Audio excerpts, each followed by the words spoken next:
ऐसा वेद ज्ञान जो समस्त मनुष्यों के लिए हो, अन्य कोई ग्रंथ नहीं है।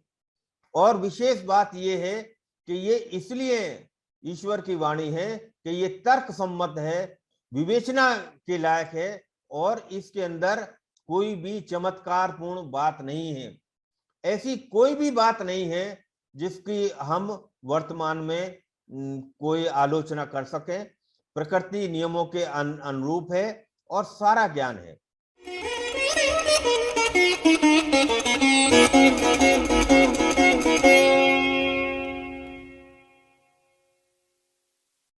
आज का विषय है आदि सृष्टि में मनुष्य उत्पत्ति एवं वेद ज्ञान का प्रकाश। इस संबंध में मैं आपके सामने अपनी बात रखने जा रहा हूं, और मैं ये भी निवेदन करता हूं कि जब हम आदि सृष्टि में मनुष्य उत्पत्ति और वेद ज्ञान की चर्चा करें तो निश्चित तौर पर हम तर्क बुद्धि का भी उपयोग करें, विवेचना की बुद्धि का उपयोग भी करें, किंतु ये हमारे प्राचीन ऋषियों की धरोहर है, ज्ञान है, भारतीयों का ज्ञान है।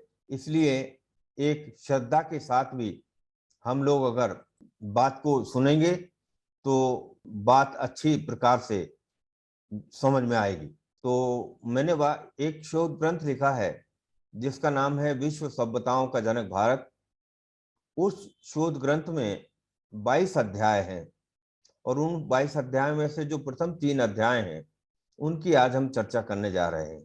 तो अभी तक आपने जाना होगा कि जो अंग्रेजों ने और कम्युनिस्टों ने एक वाद चलाया हुआ था, कल्पना चलाई हुई थी कि जो भारत के लोग हैं जिन्हें आर्य कहा जाता है, वह लोग बाहर से आए हैं और उन्होंने यहाँ आकर यहाँ के रहने वालों को दक्षिण की तरफ धकेल दिया।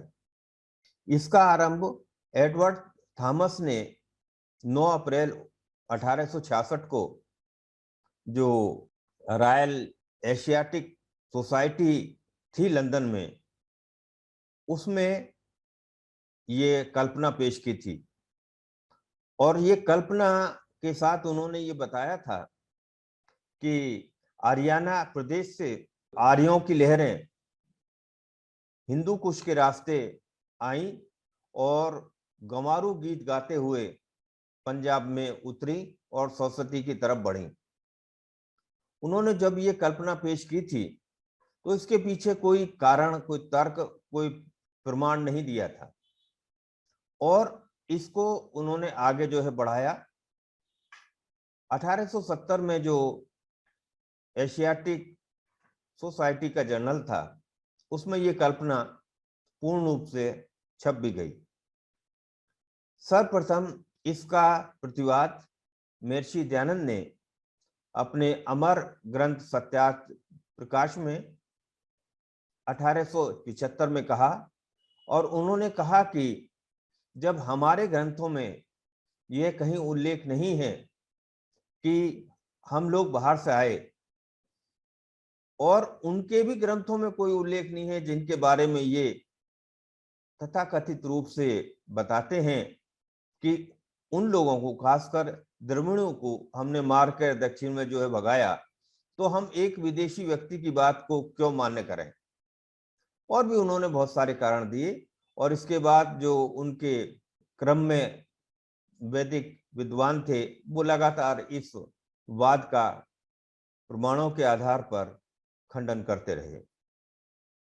मैंने भी ये निश्चय किया पिछले 4-5 वर्ष में कि एक पुस्तक इसके संबंध में लिख दी जाए जहां वो लोग ये बताते हैं कि आर्य लोग बाहर से आए, वहां मैं भारत के और विदेशियों के प्रमाणों के आधार पर लोगों को ये जानकारी दूं कि मनुष्य की उत्पत्ति भारत में ही हुई थी, और भारत से ही धीरे धीरे मनुष्य विश्व में फैलते गए और प्रथम सभ्यता बसाते हुए चले गए।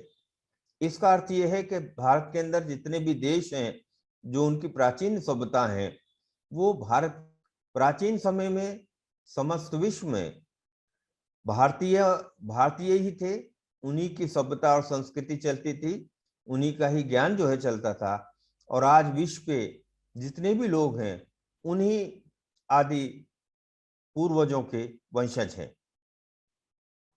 तो ये बात मैं आप लोगों के सामने प्रस्तुत करने जा रहा हूं और इसके साथ प्रमाण भी देने जा रहा हूं।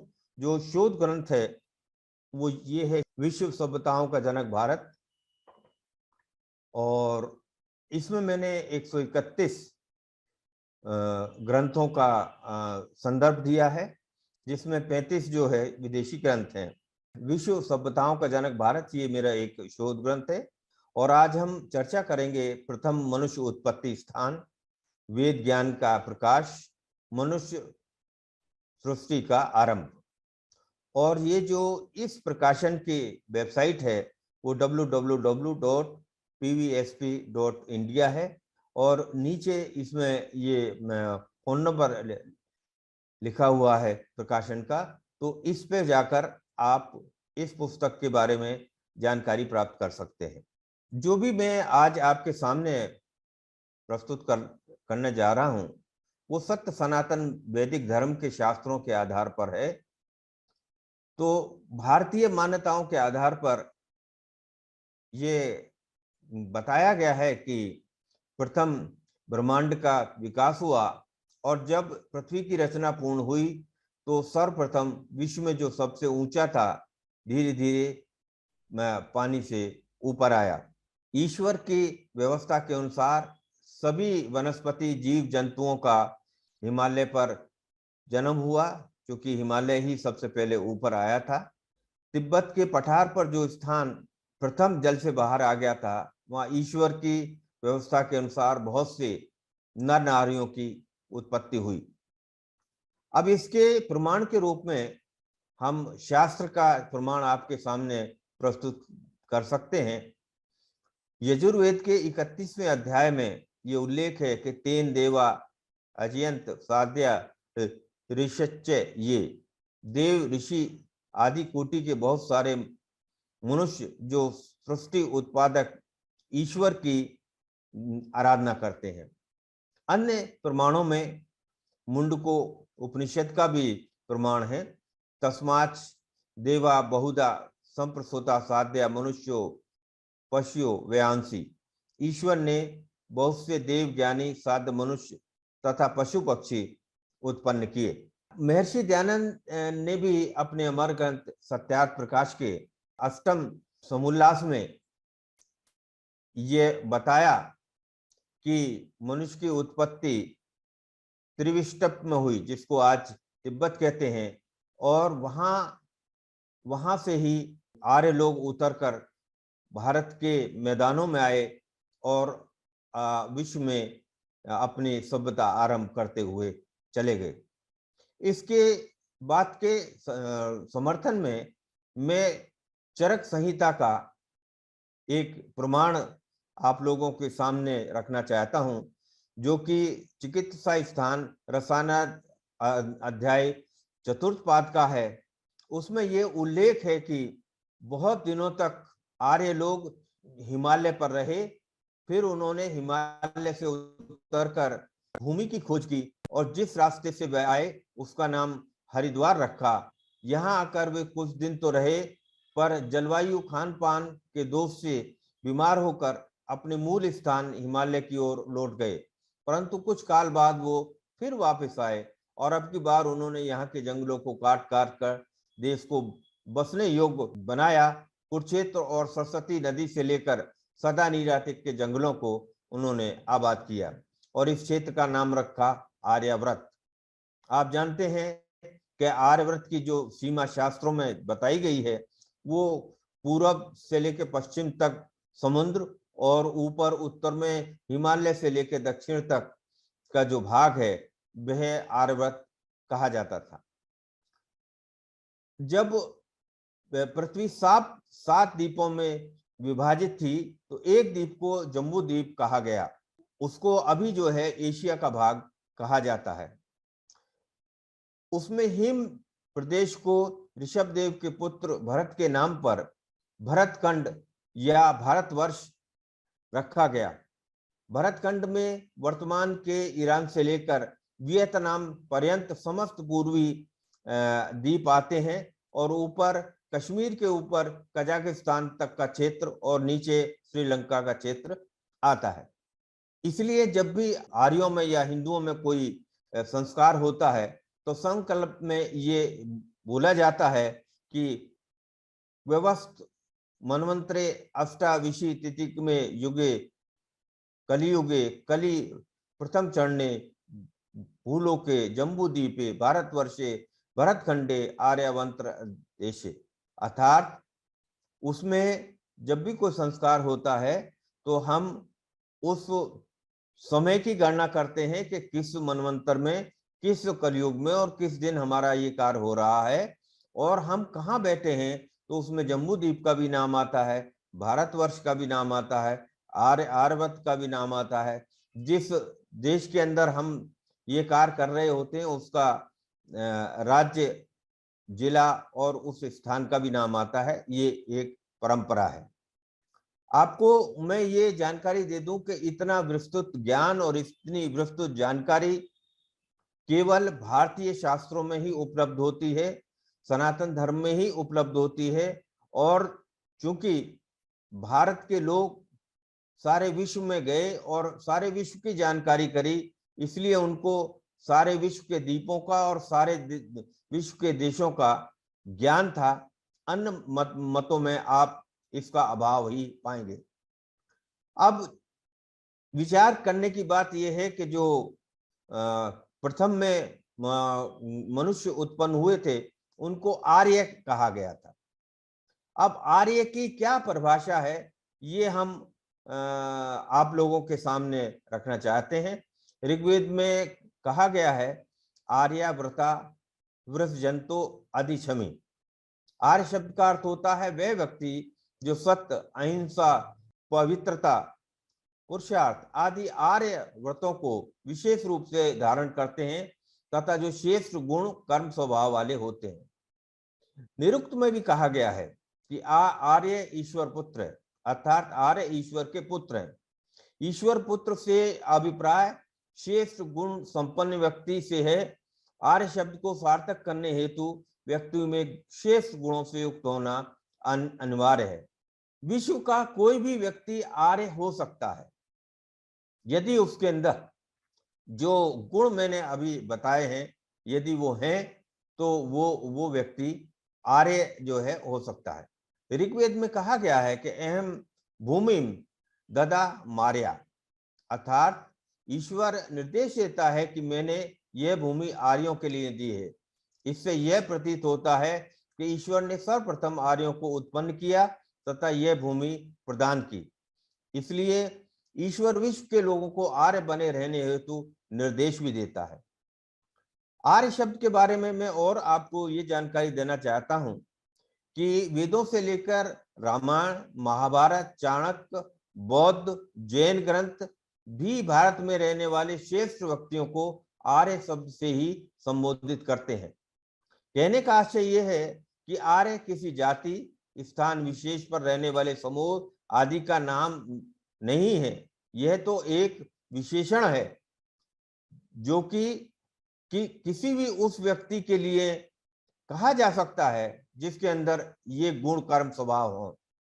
तो जो पहले एक अंग्रेजों ने और वामपंथियों ने मान्यता बनाई थी कि आर्य लोग बाहर से आए और आर्य लोग ये और आर्य जाति के लोग ये थे, तो आर्य कोई जाति नहीं है, कोई स्थान विशेष पे रहने वालों का नाम नहीं है, बल्कि वेदादि शास्त्रों में जो श्रेष्ठ पुरुष थे उनको आर्य कहा गया। इसलिए विश्व का कोई भी व्यक्ति आर्य हो सकता है। उल्लेखनीय है कि विश्व में हिमालय प्रसिद्ध है तथा मेरू नाम से जाना जाता है।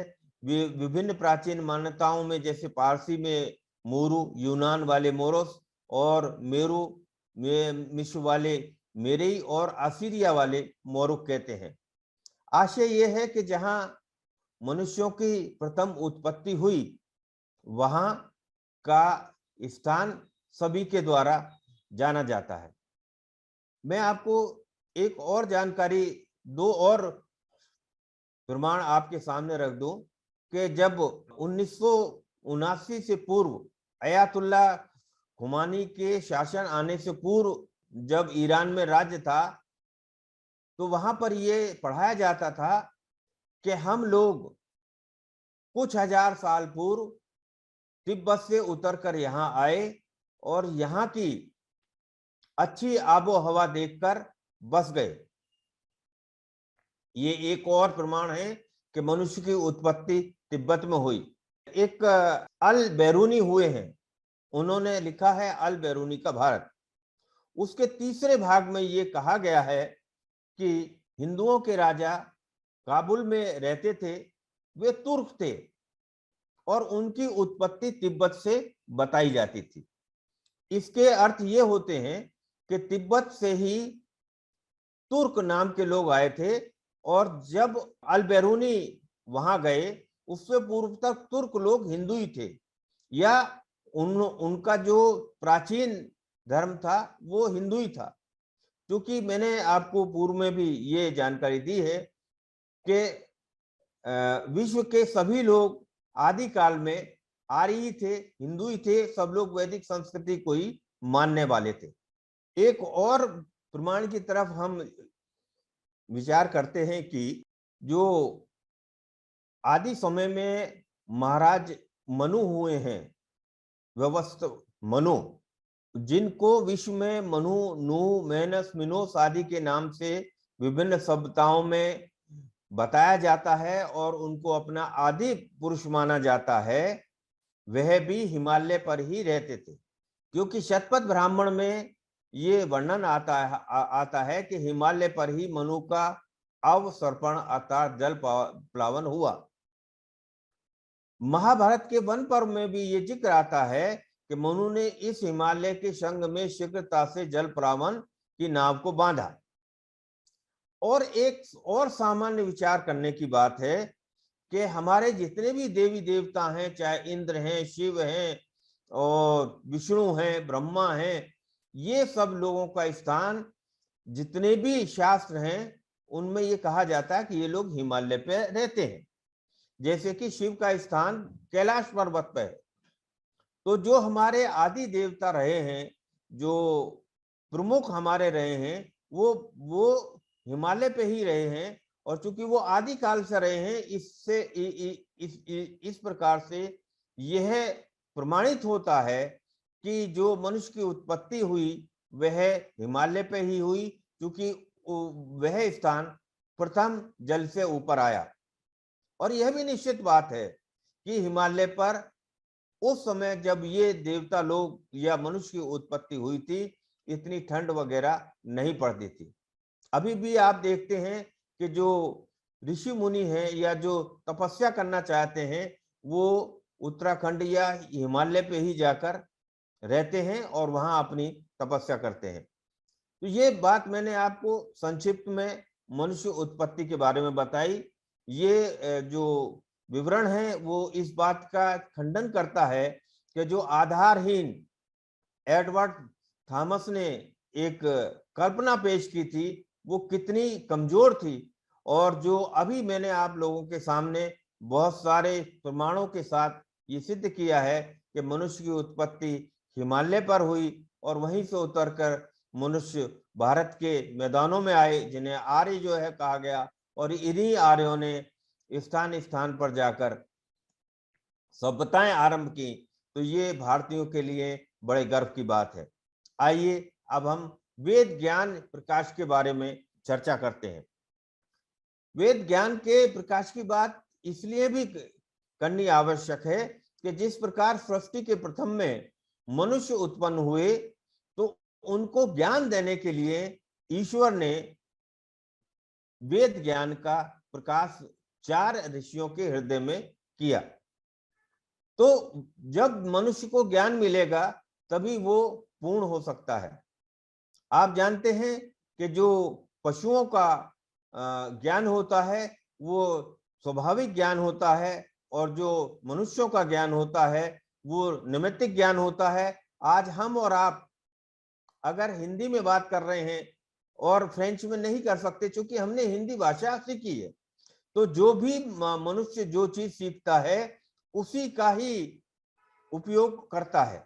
इसलिए सृष्टि के प्रथम में जब मनुष्य उत्पन्न हो गए तो उन्हें समस्त ज्ञान देने के लिए और उनको सुख पूर्वक रहने के लिए जो प्रथम उत्तम मनुष्य थे, अग्नि, वायु, आदित्य और अंगिरा, इन 4 ऋषियों के हृदय में 4 वेदों का प्रकाश किया, या उन 4 ऋषियों ने वेद ज्ञान को प्राप्त किया। अब इसके प्रमाणों की बात आती है तो यजुर्वेद के 31वें अध्याय का जो 7वां मंत्र है, वहां पर यह उल्लेख है कि उस सच्चिदानंद सब स्थानों में परिपूर्ण, जो सब मनुष्यों द्वारा उपास्य है, उस पर ब्रह्म से ऋग्वेद, यजुर्वेद, सामवेद और छंदासी अर्थवेद, ये 4 वेद उत्पन्न हुए। और भी बहुत सारे प्रमाण हैं, जैसे कि शतपथ ब्राह्मण में कहा गया है कि ऋग्वेद आदि परमात्मा ने इसी प्रकार अनायास उत्पन्न कर दिए जिस प्रकार की श्वास प्रश्वास अनायास होते रहते हैं। अन्य प्रमाण की तरफ भी जाते हैं।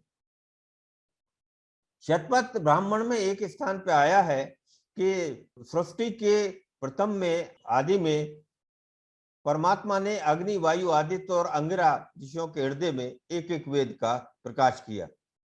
इसी बात की पुनर् जो है प्रमाणित करती है हमारी मनुस्मृति के प्रथम अध्याय का 23वां श्लोक। वहां भी ये कहा गया है कि उस परमात्मा ने जगत में समस्त धर्म, अर्थ, काम, मोक्ष आदि व्यवहार की सिद्धि के लिए जगत के समस्त रूपों का ज्ञान देने के लिए अग्नि, वायु आदि ऋषियों के माध्यम से त्रिविध ज्ञान वाले नित्य वेदों को दूहकर प्रकाशित किया। अथर्ववेद में भी इसके बारे में वर्णन आता है। ये सब वर्णन करने का मेरा उद्देश्य ये है कि जो विधर्मी लोग हैं और बहुत सारे लोग जो सनातन धर्म को मानते हैं, वो इस प्रकार की बातें कहते हैं कि वेदों का संकलन धीरे धीरे हुआ। प्रथम जो है ऋग्वेद बना, उसके बाद यजुर्वेद बना, उसके बाद सामवेद बना, उसके बाद अथर्ववेद बना, और ये वर्षों तक बनते रहे। ऐसा बिल्कुल नहीं है, यह गलत कल्पना है। वेद ही सृष्टि के प्रथम में ईश्वर की वाणी है और उसके अंदर समस्त ज्ञान है, जिस ज्ञान का उपयोग करके मनुष्य अपना जीवन सुख पूर्वक जी सकता है और मोक्ष को प्राप्त कर सकता है। इसीलिए इतने सारे प्रमाण मैंने आपके सामने प्रस्तुत किए हैं, जिनके माध्यम से आप ये जान सकते हैं कि वास्तव में जो वेद ज्ञान है वो सृष्टि के आरंभ में ईश्वर के द्वारा 4 ऋषियों के माध्यम से दिया गया था। उन 4 ऋषियों ने यह ज्ञान ब्रह्मा आदि को दिया और दूसरे जो मनुष्य थे उनको यह ज्ञान दिया। दूसरे और प्रमाण हैं, जैसे कि ऋग्वेद का भी प्रमाण है कि हे ज्ञान के स्वामी परमात्मा, सबसे पहले वेद ज्ञानी के श्रेष्ठ प्रद समूह को उसका ऋषि प्रचार करते हैं। जो उनके श्रेष्ठ होते हैं उनके गुहा स्थान में इसका आविर्भाव होता है। तो मैंने बहुत सारे प्रमाणों के माध्यम से आपको ये सिद्ध किया है कि वास्तव में वेद ज्ञान सृष्टि के प्रथम में ही 4 ऋषियों के हृदय में प्रकट हुआ, और वो ज्ञान है, और उस ज्ञान की तुलना विश्व के किसी भी ग्रंथ से नहीं कर सकते। और वह ज्ञान ऐसा है जो सदैव नित्य रहता है। वैदिक मान्यताओं के आधार पर जिस प्रकार ईश्वर नित्य है, जिस प्रकार आत्मा नित्य है, जिस प्रकार प्रकृति नित्य है, यानी प्रकृति का वह रूप जो सतरज तम है वह नित्य है, इसी प्रकार उसका ज्ञान भी नित्य है। इसलिए अथर्ववेद में कहा गया है, देवस्य पश्य काव्यम ने ममार ने जिरियति। परमात्मा की कला को, उसके काव्य को देखो, जो न कभी मरता है और न कभी उत्पन्न होता, अर्थात वेद ज्ञान नित्य है। और वेद ज्ञान क्या है? ऋग्वेद में कहा गया है यथा पूर्वम कल्पयत, यानी जैसे पूर्व के कल्पों में ईश्वर ने वेद का ज्ञान दिया है, उसी प्रकार इस कल्प में भी वेद का ज्ञान मनुष्यों को ईश्वर ने दिया है, उसमें कुछ भी परिवर्तन नहीं आता। आप जानते हैं कि जो वर्तमान में विज्ञान है उसमें तरह तरह की मान्यताएं घटती बढ़ती रहती हैं, और वो जो भी एक एक सिद्धांत बनता है वो कुछ समय बाद टूटकर दूसरा सिद्धांत बनता है, लेकिन वे ईश्वर के वेद ज्ञान के अंदर ऐसा कुछ भी नहीं होता। अब वेद ज्ञान के बारे में कुछ खास बातें मैं आपके सामने रखना चाहता हूं। एक तो वेद ज्ञान ईश्वरीय ज्ञान है, उसकी साक्षी स्वयं वेद के मंत्र के द्वारा होती है, जिनका मैंने अभी आपको प्रमाण दिया है। वेद ज्ञान का पूर्ण प्रकाश सृष्टि के प्रथम में ही हुआ, इसलिए वेद ईश्वर की वाणी है। वेद ज्ञान ऐसी भाषा में है जो सब भाषाओं की मूल है, अर्थात संस्कृत भाषा है, और वेद ज्ञान में संसार को रचने व संचालन का सत्य व्यवस्थित तर्क सम्मत विधान है। परमात्मा के ज्ञान अर्थात वेद ज्ञान में सभी सत्य विद्याओं के मूल सिद्धांत है, अर्थात तिनके से लेकर ब्रह्मांड पर्यंत तक का समस्त ज्ञान निहित है। वेद ज्ञान को सभी परवर्ती आर्ष शास्त्र मान्य करते हैं तथा स्तुति करते हैं।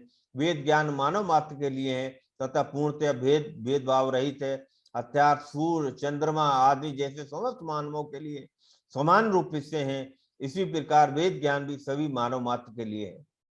कहने का आशय ये है कि वेद ज्ञान किसी देश, किसी जाति, किसी जो है सभ्यता की बपौती नहीं है। जिस प्रकार विश्व के सभी मनुष्यों के लिए सूर्य उपलब्ध है, हवा उपलब्ध है, चंद्रमा उपलब्ध है, ये सारा जो प्रकृति की चीजें उपलब्ध हैं, उसी प्रकार सभी विश्व के लोग वेद ज्ञान को प्राप्त कर सकते हैं, वो उसको अपना सकते हैं, अपना मान सकते हैं। ऐसा वेद ज्ञान जो समस्त मनुष्यों के लिए हो, अन्य कोई ग्रंथ नहीं है। और विशेष बात यह है कि ये इसलिए ईश्वर की वाणी है कि ये तर्क सम्मत है, विवेचना के लायक है, और इसके अंदर कोई भी चमत्कारपूर्ण बात नहीं है। ऐसी कोई भी बात नहीं है जिसकी हम वर्तमान में कोई आलोचना कर सकें। प्रकृति नियमों के अनुरूप है और सारा ज्ञान है। ये सारी चर्चा मैं इसलिए करता हूं कि समय समय पर कुछ लोग वेद ज्ञान की आलोचना करने लगते हैं बगैर उसको जाने हुए। कोई भी ऐसी बात जो अनीति पूर्वक है वो वह वेद ज्ञान के अंदर नहीं है। तो ये वेद ज्ञान की बात हुई। जब भी हम वेद ज्ञान की बात करें तो बड़ी श्रद्धा के साथ उसका चिंतन मनन करें और उसको जो है समझने की कोशिश करें। अब हम आते हैं अपने तीसरे अध्याय, मनुष्य सृष्टि का आरंभ। अभी मैंने सर्वप्रथम आपको बताया था कि मनुष्य की उत्पत्ति हिमालय पर हुई और फिर उनको वेद ज्ञान के किस प्रकार मिला। अब हम अगली बात करते हैं मनुष्य सृष्टि का आरंभ। ये सारी चर्चा जो है भारतीय शास्त्रों और भारतीय मान्यताओं के आधार पर ये, इन सब का प्रमाण मैंने अपनी पुस्तक में स्थान स्थान पर दिया है। तो जैसा कि मैंने पहले आपको बताया था कि मनुष्य की उत्पत्ति तिब्बत में हुई और वहीं से उतर का आर्य लोग मैदानों में आए और समस्त विश्व के स्थानों पर धीरे धीरे आर्य लोग अपनी बस्ती बसाते हुए चले गए। किस प्रकार से सभ्यता आगे बढ़ी उसका वर्णन ये है कि व्यवस्थित मनवंतर में अन्य ऋषियों के साथ मरीचि भी उत्पन्न हुए थे और मरीचि का विवाह दक्ष की 13 कन्याओं से हुआ था और उसमें जो अदिति थी उससे 12 पुत्र उत्पन्न हुए थे जिनको आदित्य या देव जो है कहा जाता था, और दिति और धनु आदि से जो पुत्र उत्पन्न हुए थे उनको जो है दानव कहा जाता था। विशेषकर दैत्य व दानवों द्वारा मध्य एशिया व यूरोप में अपनी मानव बस्तियां बसाई गई। अपने पितृ पुरुष कश्यप के नाम पर ही सागर का नाम कश्यप सागर रखा। और आपको ध्यान होगा वहां पे एक नील नदी है, उसका नाम भी नील, जो संस्कृत से निकला हुआ नाम है, वो भी वहां उन्होंने रखा। एक और प्रमाण मैं आपको बाइबिल का देता हूं कि बाइबिल में ये उल्लेख आया है कि असुरों का शासन भारत के सम्राट होते हुए तो 27 प्रांतों में था। तो ये एक जानकारी मैंने आपको दी इसके संबंध में मैं एक चीज और आपको बताता चलूं कि जो व्यवस्वत मनवंतर के प्रथम में जो मनुष्य उत्पन्न हुए थे और जो उनकी संतुति हुई थी, वे अति बुद्धिमान, वे विशिष्ट प्रतिभाशाली रहे थे। उनकी स्मरण शक्ति इतनी तीव्र थी कि जो बात जिसने जिस प्रकार कह दी उसी प्रकार वह उस बात को याद रखता था, लिखने की आवश्यकता ही नहीं थी। संस्कृत जैसी सर्वोत्कृष्ट भाषा का उपयोग करते थे। शारीरिक रूप से पूर्ण पुष्ट वे 10 से 15 फीट ऊंचाई के होते थे। त्रेता व बाद के युगों में उनकी मानसिक शक्ति और ऊंचाई हास को प्राप्त होती गई, ऐसा चरक संहिता में भी लिखा है और मनु स्मृति में भी इसका उल्लेख आया है। अब मैं कुछ आपको प्रमाण दे रहा हूं कि रामकालीन भारद्वाज ऋषि 300 वर्ष से अधिक तक जिए थे। महाभारत कालीन व्यास ऋषि 300 वर्ष तक और शांतनु के भाई वाहलिक 180 वर्ष तक जिए थे, जिन्होंने महाभारत के युद्ध में कौरवों की तरफ से युद्ध किया था। और आप जानते ही हैं कि भीष्म जो 160 वर्ष के थे, वो पूर्ण युवा शक्ति के साथ महाभारत के युद्ध में जो है लड़े थे। ये कुछ ऐसे प्रमाण हैं जिनसे आप ये समझ सकते हो कि पहले समय के लोग अति बुद्धिमान थे, अति शक्तिशाली थे और दीर्घ आयु के होते थे। अभी भी चमोली जिले के यानी उत्तराखंड में जो है चमोली जिला, उसमें एक रूप कुंड झील जो है पाई गई है, जो कि बर्फीली है। उसमें 8 से 10 फीट लंबे कंकाल पाए गए और उन कंकालों का समय अब से 800 से करीबन 1000 वर्ष पूर्व का बताया गया। इससे भी ये सिद्ध होता है कि पूर्व में जो मनुष्य हैं वो काफी लंबे होते थे, सुदृढ़ होते थे। तो ये बताने का मेरा आशय ये है कि जो लोग इतने विद्वान और बुद्धिमान थे, इतने शक्तिशाली थे, तभी वो विश्व में स्थान स्थान पर गए और उन्होंने वहां पर बस्तियां आरंभ की और अपनी जो भारतीय ज्ञान संस्कृति है उसका जो है विस्तार कर पाए। सतयुग के आरंभ में सभी लोग वेद ज्ञान को प्राप्त कर कर एक दूसरे के प्रति धर्मानुसार ही व्यवहार करते थे। महाभारत के शांति पर्व में आया है कि सतयुग के प्रथम में न तो कोई राज्य था, न कोई राजा था, न दंड था और न कोई व्यवस्था थी। प्रजा ही धर्म की अनुगामी होकर आपस में एक दूसरे की रक्षा करती थी, यानी किसी राज्य व्यवस्था की आवश्यकता ही नहीं थी। लेकिन जब मनुष्यों के अंदर आलस्य और प्रमाद आया, व्यवस्था बिगड़ने लगी, तब कश्यप अदिति के पुत्र विवस्वान और विवस्वान के वंशपुत्र मनु को प्रथम राजा बनाया गया। मनु के पुत्र इक्ष्वाकु ने अपने पितामह के नाम पर अपने वंश का नाम सूर्यवंश रखा और मनु की पुत्री इला, जिसका विवाह चंद्र के पुत्र बुद्ध से हुआ था, उसने चंद्रवंश रखा। इसी सूर्यवंश और चंद्रवंश की ही सभी क्षत्रिय लोग संतानें हैं। जितने भी भारत के अंदर वॉरियर कौम होती हैं, जैसे कि क्षत्रिय लोग हैं, गुर्जर लोग हैं, जाट लोग हैं और मराठा लोग हैं, जो भी कौमें हैं वो सब इन्हीं मनु के वंशज हैं और सभी लोग जो है क्षत्रिय थे। बाद में ये लोग विशेष समूह में बढ़ते गए और इनके नाम अलग अलग होते रहे। इस प्रकार ये कहा जाता है कि कश्यप वंश परंपरा में ही मनुष्यों की वृद्धि हो पाई। इस वास्ते हम सब लोग ये और बात को समझ सकते हैं कि भारत या विश्व के जितने भी लोग हैं उन सब के पूर्वज एक ही थे, ऋषि लोग ही थे। तो चाहे आज हम किसी भी समूह और समाज में बटे हुए हों, लेकिन चूंकि हमारे पूर्वज एक थे, इसलिए आज भी हम एक हैं और फिर से हम एक हो सकते हैं। मैं कुछ और इसी बात की पुष्टि में आपका ध्यान जो है दिलाना चाहता हूं कि एक तो जल प्लावन की घटना सभी प्राचीन ग्रंथों में मिलती है। दूसरा, मनु स्मृति यानी मनु महाराज ने राज्य व्यवस्था चलाने के लिए एक संविधान का निर्माण किया था जिसको मनुस्मृति कहते हैं।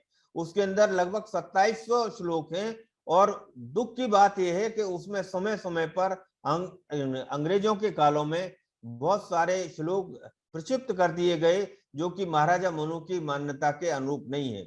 महाराजा मनु की जो मान्यता थी वह वही थी जो वेदों की मान्यता थी, क्योंकि वो भी एक ऋषि पुत्र थे और उन्होंने भी वेदों से ही ज्ञान प्राप्त किया था। खैर, उन्होंने ये अपनी मनुस्मृति में उल्लेख किया है कि पौंड्रक, ओण, दमिण, कंबोज, यवन, शक, पारद, पैलव, किरात और शक ये पहले क्षत्रिय ही जातियां थी और क्षत्रिय जाति धार्मिक क्रियाओं के त्याग करने से और ब्राह्मणों की शिक्षा न मानने के कारण कालांतर में पतित हो गई। इसका आशय ये है कि विश्व में जहां जहां भी ये लोग इस नाम से पाए जाते हैं, यमन तो आप जानते हैं कि ग्रीस के लोगों को कहते हैं, शक पैलव जो है ईरान के लोगों को कहते हैं, चीन के लोगों को चीन कहते हैं। तो ये सारे लोग उन सूर्य वंश और चंद्र वंश के लोगों की ही संतानें थी, लेकिन इनको चूंकि धार्मिक ज्ञान नहीं मिल सका इसलिए ये लोग जो है पतित हो गए और दूर दूर देश में जाके बस गए। तो ये एक और प्रमाण है जिससे ये सिद्ध होता है कि विश्व के सभी लोग भारतीयों के ही वंशज हैं। अब थोड़ा सा काल की बात हम कर लेते हैं, क्योंकि काल की बात करे बगैर हमें ये सारी बातें पूर्ण रूप से समझ में नहीं आएंगी। तो भारतीय काल गणना के अनुसार प्रलय काल तक का समय 14 मनवंतरों में बांटा गया है। प्रत्येक मनवंतर में 71 चतुर्युगी होती हैं तथा प्रत्येक चतुर्युगी में सतयुग, त्रेता, द्वापर और कलयुग होता है। वर्तमान में 7वां मनवंतर चल रहा है जिसकी 28वीं चतुर्युगी चल रही है, जिसका वर्तमान में कलयुग चल रहा है। कलयुग के प्रारंभ के विषय में भारतीय शास्त्रों में बहुत कुछ लिखा गया है। आर्यभट्ट ने भी बताया है, दूसरे प्रमाण भी हैं, लेकिन मैं आपके सामने फ्रेंच ज्योतिषाचार्य विद्वान जीन सेल्वन वैली जो कि 17वीं 18वीं शताब्दी में हुए थे उनका प्रमाण आपके सामने रख रहा हूं कि ईसा पूर्व 3102 वर्ष पूर्व में कलयुग का आरंभ हुआ था। यह जानकारी देना इसलिए बहुत आवश्यक है कि जो विदेशी लोग थे, अंग्रेज लोग थे, उन्होंने सारा हमारा इतिहास समेटकर ईसा से 1000-2000 वर्ष पूर्व ही रखा, क्योंकि उनके सामने सबसे बड़ी दिक्कत ये थी कि उनकी जो बाइबिल का पुराना नियम है उसमें जो आदम की यानी अवस्था है, सृष्टि के प्रथम की अवस्था है, उसमें एक जेम्स ऊसर करके 16वीं शताब्दी में विद्वान हुए हैं। उन्होंने ये कहा कि ईसा से 4004 वर्ष पूर्व ही सृष्टि का आरंभ हुआ। तो वो कोई भी चीज इससे पूर्व की बताने की इच्छा ही नहीं रखते थे। वो भारतीयों को मानसिक रूप से कमजोर सिद्ध करना चाहते थे और उनकी संस्कृति और इतिहास को बहुत ही छोटा बताना चाहते थे। इसलिए उन्होंने कहा कि सारे विदेशी लोगों ने कि यह तो ईसा से 1000-2000 वर्ष पूर्व ही वेदों का आरंभ हुआ है, जबकि वो जो अपना कलयुग है और वही 3102 वर्ष पूर्व हुआ था और उससे लगभग 37 वर्ष पूर्व महाभारत युद्ध हुआ था। इस प्रकार महाभारत युद्ध अब से लगभग 5160 वर्ष पूर्व हुआ है और जो राम का काल माना जाता है वो लगभग 9 लाख वर्ष से अधिक पूर्व का है। तो इस प्रकार इस चतुर्युगी को आरंभ हुए लगभग 38 लाख वर्ष हो चुके हैं। तो ये मैंने काल आपको इसलिए बताया जिससे हम ये जान सकें कि भारत की जो परंपरा है, जो ज्ञान है और जो इसकी गौरवशाली इतिहास है वो आप उसको जान पाए। तो मैंने आज अति संक्षिप्त में मनुष्य की उत्पत्ति, वेद ज्ञान का प्रकाश, मनुष्यों की किस प्रकार से संतति आगे बढ़ी और काल के संबंध में आप लोगों को संक्षिप्त में जानकारी दी।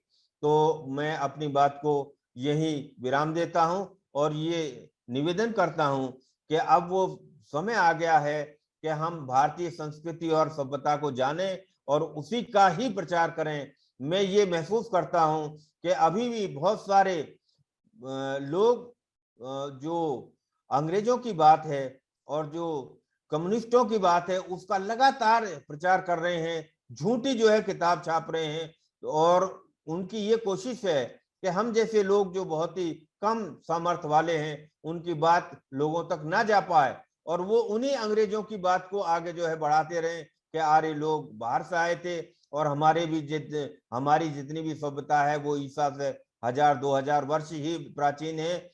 इस प्रकार की बातों का खंडन करना भारत की गौरव के लिए बहुत आवश्यक है। आप सब लोगों ने मेरी बात सुनी और कृपया इस पे चिंतन मनन करें। बहुत बहुत धन्यवाद अखिलेश जी, आपने बहुत ही अच्छी तरह से समझाया इसको, और आपके इस व्याख्यान से ये तथ्य स्पष्ट हो जाता है कि विश्व सभ्यताओं का जनक भारत ही रहा है।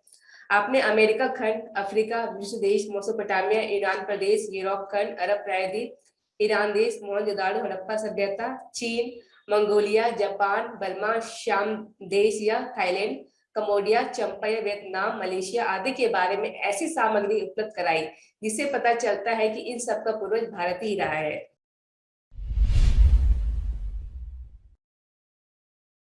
सर, एक प्रश्न आया है हमारे चैट बॉक्स में जी, मैं आपसे पूछना चाहती हूँ।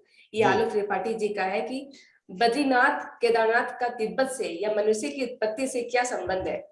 देखिए, बद्रीनाथ और केदारनाथ हमारे प्राचीन ऋषियों के रहे हैं, और तिब्बत पहले भारत का ही हिस्सा थी। वो तो 1947 में के बाद भी भारत का ही हिस्सा थी। लहासा तक जाके हम जो भारतीयों की पोस्ट थी, लेकिन दुर्भाग्य है कि वो अलग देश हो गया और उसको फिर चीन ने कब्जा जो है कर लिया। तो हिमालय का जितना भी क्षेत्र है वह सब भारत का ही हिस्सा थे और भारतीय ही रहते थे। हमारा प्रश्न ब्रह्मवर्त से संबंधित है। आपने आर्यवर्त का जिक्र किया, जो कि सुनकर बहुत प्रसन्नता हुई, परंतु ब्रह्मवर्त के विषय में, जो कि आर्यवर्त से पूर्व है, बहुत कम ज्ञान उपलब्ध है। क्या इस बारे में कुछ प्रकाश डाल पाएंगे आप? देखिए जी, जैसा कि मैंने अपने व्याख्यान में ये चीज बताई कि हमारा इतिहास अति प्राचीन है। जी हाँ। वर्तमान जो कलयुग है उसको ही आरंभ हुए लगभग 38 लाख वर्ष हो चुके हैं। तो समय समय पर ये यहाँ के स्थानों के नाम बदलते रहे, जी और जो वर्तमान में जैसे हमारे अभी इस देश का नाम है भारतवर्ष, जी उससे पूर्व आर्यवर्त था, और उससे जी और बड़े भाग का नाम जो है भारत खंड था। इसी प्रकार जो ब्रह्मावर्त है, इसका ये भी नाम जो है प्रचलन में था, और जो अभी माना जाता है ब्रह्मावर्त का को वह भाग मानते हैं जो कि असम के आसपास का क्षेत्र था, जिसमें कि बर्मा प्रदेश भी आ जाता है। जो वर्तमान में अभी देशों की सीमाएं थी वो पहले नहीं थी। जैसे पहले चीन जो है वो असम के ही अंतर्गत आता था। महाभारत के अंदर जो चीन लोग के आए थे वो असम के राजा भगदत्त के ही साथ में आए थे। तो ब्रह्मावर्त का जो भाग है वो उस क्षेत्र को मेरी जानकारी में कहा जाता है। जी। मृदवाक का भी उल्लेख मिलता है, उसके बारे में कुछ अगर आप प्रकाश डाल पाए। क्या जी? मृदवाक, मृदवाक आर्य हमेशा से मृदवाक आर्यों के शत्रु रहे हैं, तो उनका कुछ उल्लेख हमने प्राचीन ग्रंथों में पाया है। बाकी हमें कुछ ज्यादा रीडिंग मटेरियल अवेलेबल नहीं हुआ, तो हमने सोचा आपसे पूछ लिया जाए मृदवाक के विषय में। देखिए जी, मेरी जानकारी ऐसी है कि सृष्टि के प्रथम में तो सभी लोग आर्य थे जो वेद ज्ञान के आधार पर और वेदों का अनुसरण करके ही अपना जीवन जीते थे। परंतु उनमें भी कुछ लोग ऐसे उत्पन्न हो गए थे जो कि वेदों का विरोध करते थे, वेद ज्ञान का विरोध करते थे। तो जो वेद ज्ञान का विरोध करते थे उनको अनार्य कहने लगे। जिसको देशी भाषा में अनाड़ी कहते हैं, ये तो वो भी आर्यों की संतान। तो जो अनाड़ी थे, जो लोग जो वेदों के विरुद्ध काम करते थे, उनका अच्छे मनुष्यों से सदैव संघर्ष होता था। जो माउंट मेरू के बारे में आप बता रहे थे, वो क्या एक हकीकत में एक माउंटेन था, या फिर was it a real mountain or was it part of a fiction or something, and what is its significance? देखिए जी, जैसा मैंने अभी आप लोगों को बताया, समय समय पर स्थानों के नाम बदलते रहे। वास्तव में जो हिमालय क्षेत्र है ये बहुत ही विस्तृत क्षेत्र है। इसी को जो है मोरू भी कहते हैं, मेरू भी कहते हैं और दूसरे नामों से भी कहते हैं। तो ये जो क्षेत्र है ये अभी हैं। अगर हम वायु पुराण में जाते हैं तो उसके अंदर विश्व के सभी देशों का वर्णन है, और उसमें विश्व में जितने भी पर्वत पाए जाते हैं उनके अलग अलग नाम हैं, लेकिन उनके वो नाम अभी पर्वतों के नहीं मिलते हैं। इसलिए उस प्राचीन संस्कृति को अगर हम सही रूप में जानना चाहते हैं तो इसके लिए बहुत अधिक अनुसंधान की आवश्यकता है। सर, मेरा प्रश्न आपसे ये है कि जी, इस शोध प्रचार से भारत और विश्व को क्या लाभ होंगे, इसके जी, बारे में थोड़ा बताएंगे? जी जी बिल्कुल जी।